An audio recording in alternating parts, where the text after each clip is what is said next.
सोलापूरसह राज्यातील 29 महापालिका निवडणुकांचं बिगुल जे आहे ते आज वाजलेलं आहे आणि आता आचारसंहिता जी आहे ती सुरू झालेली आहे। खरं तर मुंबई, नागपूर, संभाजीनगर या पाठोपाठच सोलापूर महापालिकेकडे सर्वांचंच लक्ष लागलेलं आहे। कारण इथली राजकीय आणि सामाजिक समीकरणं पाहता नक्की कोण बाजी मारणार याकडे देखील सर्वांचं लक्ष असणारच आहे। आपल्यासोबत आहेत भाजप आमदार देवेंद्र कोठे। दादा, खरं तर निवडणुकीची आचारसंहिता लागलेली आहे, निवडणूक कार्यक्रम देखील जाहीर झालेला आहे। कसं पाहताय या निवडणुकांकडे? कारण यापूर्वी तुम्ही महापालिकेचं देखील नेतृत्व केलेलं आहे, आता विधानसभेत नेतृत्व करताय। काय एकंदरीत चित्र असणार आहे, कशा पद्धतीची एकंदरीत परिस्थिती असेल? सर्वपक्षीय कार्यकर्त्यांची बहुप्रतीक्षित असलेली ही महानगरपालिकेची निवडणूक आज जाहीर झालेली आहे। यासाठी प्रथमतः मी महाराष्ट्र सरकार असेल, निवडणूक आयोग असेल आणि कोर्टाचे आभार मानतो की नेत्यांच्या निवडणुका झाल्या होत्या, परंतु जो कार्यकर्ता तळागाळात जाऊन काम करतो ती निवडणूक मला वाटतं 3-3.5 वर्ष प्रलंबित होती आणि आज कुठेतरी ह्या निवडणुकीचा निर्णय जाहीर झाल्यामुळं काम करणाऱ्या कार्यकर्त्यांना आता येणाऱ्या काळात संधी मिळणार आहे। यासाठी मी सर्व कार्यकर्त्यांचं अभिनंदन करून त्यांना शुभेच्छा देतो आणि प्रशासनाचे आभार मानतो। आणि आपल्याला माहिती आहे की मी वयाच्या 21व्या वर्षी नगरसेवक झालो आहे, 10 वर्ष नगरसेवक म्हणून मी काम केलं। त्यानंतर लोकांनी मला आमदार म्हणून काम करण्याची संधी दिली, परंतु प्रशासकीय कार्यकाळ असल्यामुळं नागरिकांना जवळचा व्यक्ती वाटणार म्हणून अगदी आमदार असताना सुद्धा आम्ही वर्षभर पाहतोय की महापालिकेच्या अगदी मेंटेनन्सचे, मग शौचालयाची दुरुस्तीचे कामं असतील, घंटागाडी, पाण्याचे नळाचे काम, लाईट बंद पडली आहे, अशा लहानसहान कामंसुद्धा नागरिक अधिकारातनं आमच्यापर्यंत सांगायच्या। ह्या सगळ्या पार्श्वभूमी लक्षात घेता मी माझ्या कार्यालयाच्या वतीने प्रत्येक प्रभागाचा एक व्हॉट्सअप ग्रुप तयार केला, त्यात सगळ्या नागरिकांना ॲड केलं। माझ्या कार्यालयाच्या वतीने पालकप्रतिनिधी त्यात नेमला आणि नागरिकांच्या आम्ही समस्या सोडवण्याचा प्रयत्न केला। परंतु हे करताना असं एक माझी भूमिका होती की जर निवडणुका झाल्या तर त्यांना जास्त आणखीन जवळचा कार्यकर्ता पक्षाचा आपल्या जर तिथंपर्यंत मिळाला तर ती कामं आणखीन जलद आणि प्रभावी होतील। आणि आज जी निवडणूक जाहीर झाली यातनं मला वाटतं की हे जितकं कार्यकर्त्यांसाठी चांगलं आहे तितकं नागरिकांसाठी निश्चितच ह्याचा फायदा होणार आहे। खरं तर दादा, 15 तारखेला मतदान आणि 16 तारखेला मतमोजणी असणार आहे, पण मग सोलापूरच्या ग्रामदैवतांची जी यात्रा असते जवळपास 5 दिवस हा सर्व यात्रेचा विधी चालतो आणि त्याच दरम्यान ही निवडणूक आलेली आहे। त्याचा कुठेतरी परिणाम या मतदारावर होऊ शकतो का? एकंदरीत मतदानाची टक्केवारी आणि ह्या सगळ्या कार्यक्रमामध्ये त्याचा व्यत्यय होऊ शकतो का? आज जी तारीख जाहीर झाली ते पाहिल्यानंतर प्रथमतः असं वाटतं आपल्याला की शहरात आपली 3 दिवसाची यात्रा मोठ्या प्रमाणात असते।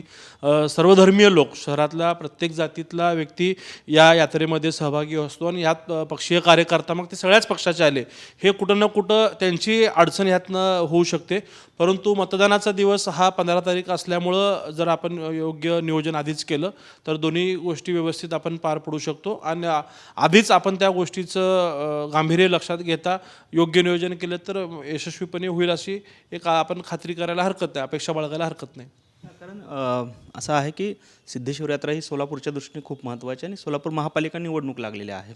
कुठेतरी या संदर्भात काही पत्रव्यवहार किंवा निवडणूक आयोगाने आपल्याकडून काही सूचना किंवा काही प्रस्ताव मागितलेले होते का, किंवा महापालिका आयुक्तांनी या संदर्भातली काही कल्पना दिलेली होती का आयोगाला?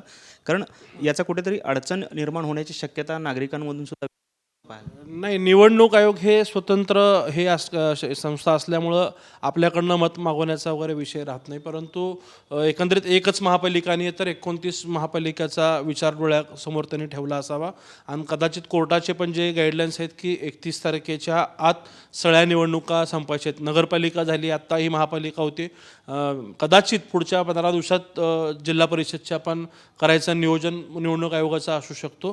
परंतु आत्ता हे जाहीर झालं आहे, यातनं सुद्धा काय मार्ग काढता येईल ह्यासाठी प्रशासन प्रयत्न करेल हा मला विश्वास आहे। आणि आम्ही सर्वपक्षीय लोकसुद्धा विशेषतः नागरिकांनाही माझी आपल्या माध्यमातून विनंती राहणार आहे की आपलं धार्मिक कर्तव्य पार पाडून आपण आपल्या राष्ट्रीय कर्तव्याला सुद्धा प्राधान्य देऊन ती जबाबदारी नागरिक पार पाडतील अशी मला खात्री आहे नागरिकांबाबतीत।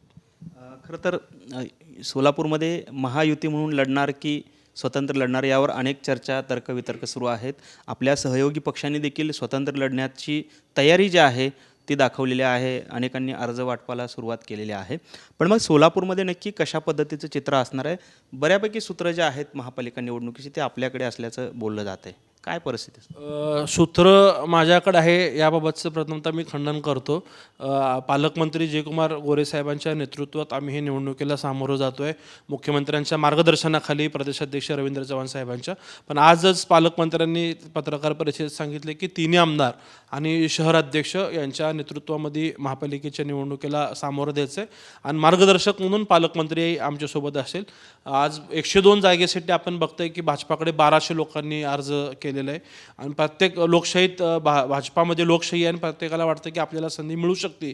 त्यामुळे स्वाभाविक आहे प्रत्येक कार्यकर्त्यांनी अर्ज केलेला आहे. त्या अनुषंगाने प्रत्येकाला कशी संधी देता येईल याच्यासाठी शहर कार्यकारिणी प्रयत्न करेल आणि आम्ही अहवाल प्रदेशाकडे पाठवू.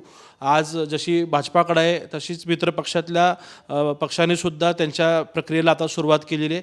कदाचित जर त्यांच्याकडे सुद्धा असाच प्रवाह राहिला तर नेत्यांनाच वाटतं की प्रत्येक कार्यकर्त्यांना जर संधी द्यायची असेल तर आपण स्वतंत्रपणे लढलं पाहिजे. तर एकंदरीत शहर अध्यक्ष असतील तिन्ही आमदार आम्ही एकत्रित चर्चा करूयात आणि मित्रपक्षाशी बोलणी करून जो तिघांसाठी योग्य असेल त्या अनुषंगाने आम्ही पुढे जाऊयात ते करून.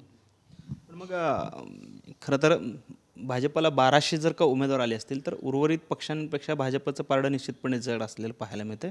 पण मग या सगळ्यांना न्याय कसा देणार जर का युती झाली तर? नाही, मी म्हणूनच म्हणलं ना की 2 मतप्रवाह आहेत की जर कार्यकर्त्यांना संधी द्यायचं असेल तर स्वतंत्र लढणं जास्त सोयीचं आहे असं तिन्ही पक्षातल्या नेत्यांना सुद्धा वाटतं आणि काही लोकांना वाटतं की आपण एकत्रित लढलं पाहिजे. तर एकंदरीत आता हा प्रतिसाद प्रवाह विचार घेता किंवा यापूर्वीच भाजपाचे 100 पैकी 102 पैकी 49 नगरसेवक होते, त्यात आता आणखीन मोठ्या प्रमाणात वाढ होणार असल्यामुळं प्रत्येक कार्यकर्त्याला संधी कशी देता येईल या अनुषंगाने आम्ही निर्णय घेऊयात हे करून. पालकमंत्र्यांनी सुद्धा आज एक नारा दिलेला आहे, अब की बार 75 पार. काय टार्गेट आहे महापालिकेला? 100% मी आपल्याला विश्वास देतो की सोलापूरची विमानसेवेचं काम झालं, सोलापूरच्या पाणीपुरवठ्याला 892 कोटीची निधी मंजूर झाली. अनेक वर्ष IT पार्क जे सोलापूरकरांनी पाहिलेलं स्वप्न आहे किंवा 3 लाख तरुण जे बाहेर काम करत आहेत त्यांची जी वेदना होत्या त्या वेदना मुख्यमंत्री आणि पालकमंत्र्यांनी ओळखून हे IT पार्कसुद्धा मंजूर केले असल्यामुळं समस्त सोलापूरकरांच्या मनामध्ये भावना आहे की 100% भाजप म्हणून लोकांचा कल आहे. परंतु वस्तुस्थितीला स्वीकारून आम्ही एक असा नारा दिला आहे की मिशन 75 म्हणून आम्ही प्रयत्नशील असू आणि निश्चितच आमच्या तिन्ही आमदार शहराध्यक्षांचं टीमवर्क भारतीय जनता पार्टीतला तळागाळातला सामान्य कार्यकर्त्यापासून सगळे पदाधिकारी पालकमंत्र्यांच्या मार्गदर्शनाखाली आणि मुख्यमंत्री देवेंद्र फडणवीस साहेबांच्या नेतृत्वात ही महापालिका 75+ जिंकू हा विश्वास आपल्याला देतो. तर हे होते आमदार देवेंद्र कोटे आणि एकंदरीतच ज्या पद्धतीनं निवडणुका ज्या जाहीर झालेल्या आहेत तर 15 तारखेला मतदान आणि 16 तारखेला मतमोजणी जी आहे ती पार पडणार आहे. मात्र ग्रामदैवत सिद्धरामेश्वरांची यात्रा देखील त्याच कालावधीमध्ये असल्यामुळे प्रशासन आणि राजकीय पक्ष या दोघांची देखील कसरत जी आहे ती आपल्याला या निमित्ताने पाहायला मिळणार आहे. कॅमेरामन विनोद मुनाबादकरसह सागर सुरवसे, TV9 मराठी, सोलापूर.